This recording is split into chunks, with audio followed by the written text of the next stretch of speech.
Hey, this is Narsimha. Today I am going to describe about the extraneous peaks and this investigation.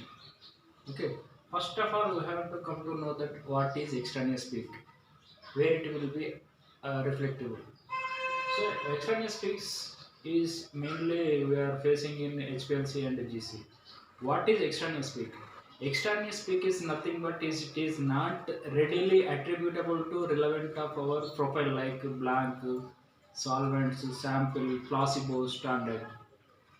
Means this is not relevant to our regular product.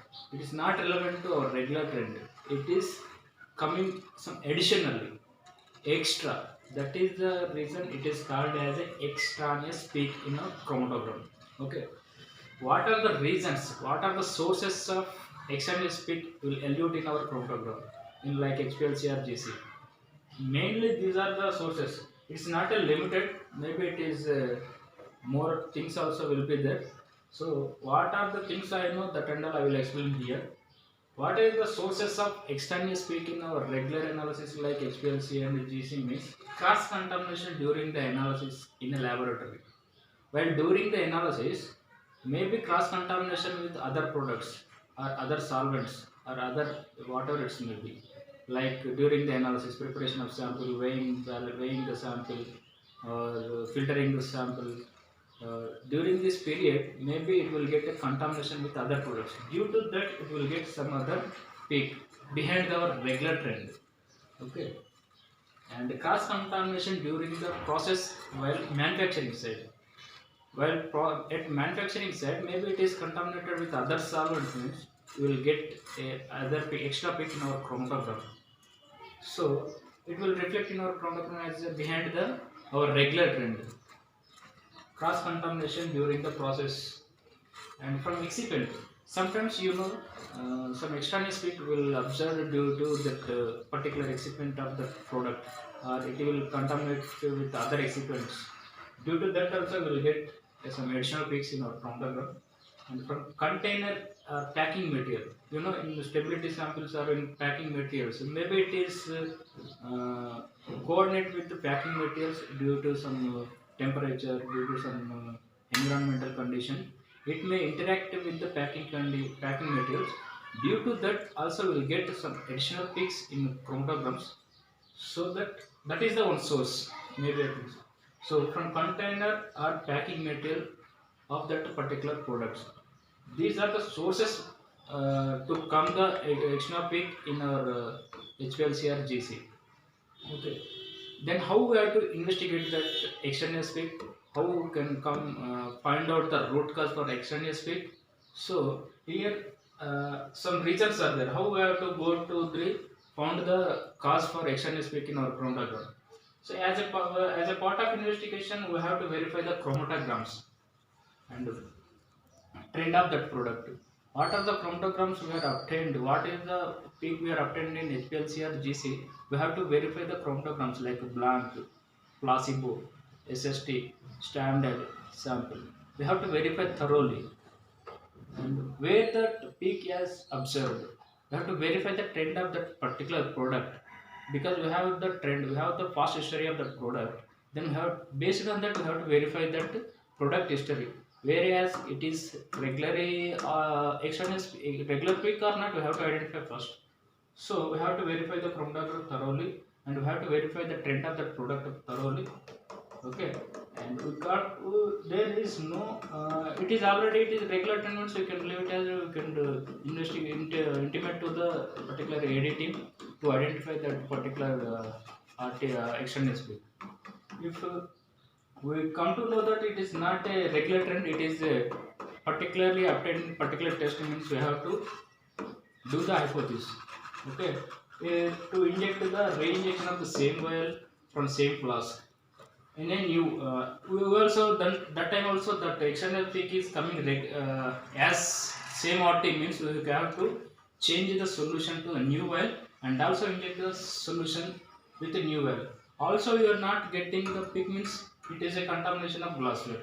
If you are getting the same peak in new well also, here we can avoid the contamination of glassware. Also to reinject the refilter of the solution and reinject the solution And also you can do the re-dilution from the stock solution, not prepare a new preparation of sample solution. You just prepare the solution from stock solution, available to stock solution, and inject the same injection. Also, if you are getting any clearance, means you are not getting the extraneous peak, means maybe here contamination of glassware, contamination of glassware only we come to know that from this re-injection. Also, we are observed same extraneous peak in pre-dilution. We can maybe you can go through the extend the runtime.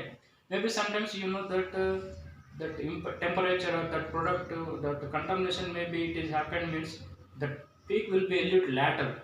So that peak will come in the next injection of the sample set. So we have to some extend the runtime of that particular injection. May we will get some root cause for the extraneous peak. So we can just extend the runtime and we will do the re-injection of the same wire. Okay. Also, we will dilute the injection from packing material. Already I told no, maybe it is some interactive with the packing material. Due to that, we will get some extra peak in our chromatograph. For that purpose, we can inject the solution of packing material. Also, we can inject the excipient also. Okay. Maybe excipient also will get some additional peaks. It is behind the trend of out of the trend of our product. Okay. Also, during this process, you are not found any root cause for particular extraneous peak. You can go for the uh, control sample injection with approval of QA. Proper approval you have to take, and you can re-inject the sample of control sample, because maybe we come to know that it is coming in control sample also, means it is not a laboratory error. Maybe it comes due to the some error in our solvents, or in it is a maybe it is going to the instrument column, mobile base, whatever it may be. Some circumstances we come to know that it is not relevant to product, it may be relevant to the laboratory only. We come to know that if it is not identified in control sample, means it is a laboratory only. It found also, because already we released this control sample earlier, that time it is not there. Now the extraneous peak observed in control sample, means maybe it is due to the some laboratory error. So in that way we have to find the root cause for the extraneous peak. Inject the control sample, inject the solvents used in the manufacturing. What are the solvents used in manufacturing side? Maybe you can inject that same solvents, and you can observe the RT peaks. Any extraneous peaks are observed in our chromatograph, you have to identify. Okay. Here, whatever you are doing the investigation, if you found the extraneous peak in the same chromatography, we have to find the root cause, means we have to take a proper kappa. What is the reason purpose the extraneous peak was observed? Which error is happened? Due to that error, we are getting the extraneous peak in our chromatogram. So we have to take a proper kappa for that. We have to prevent the same occurrence in future. So we have to take a proper kappa, and just we have to close the investigation of extraneous peak. If it is not found the root cause, we can extend the investigation to further batches. Like identify the peak, we have to send them sample to the MOS, MS, NMR, or GCMS, LCMS. We have to identify the structure of that particular extraneous peak. What are the peaks we are obtained? We have to know the structure of that particular extraneous peak. Review the availability of impurities data. Based on structure, we have to review the nearest to that impurities. What are the, by NMR, you come to know that molecular weight. So, what are the molecular weights nearby that impurities we have to identify in our laboratory or production, where that impurities are used. These impurities are relevant to our product or not, we have to identify. Based on that, we have to come to know that some impurities by MS or NMR. Evaluate the structure based.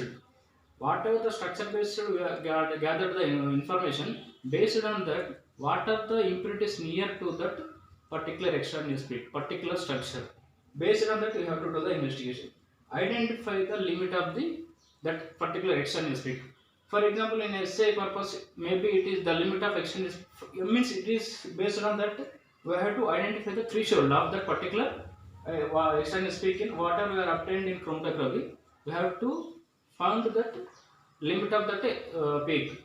Maybe in for essay purpose it is not more than 5% limit is there, and in dissolution purpose the limit is for external speak is not more than 2%, and in residual solvent purpose the limit of external speak is not more than 10%.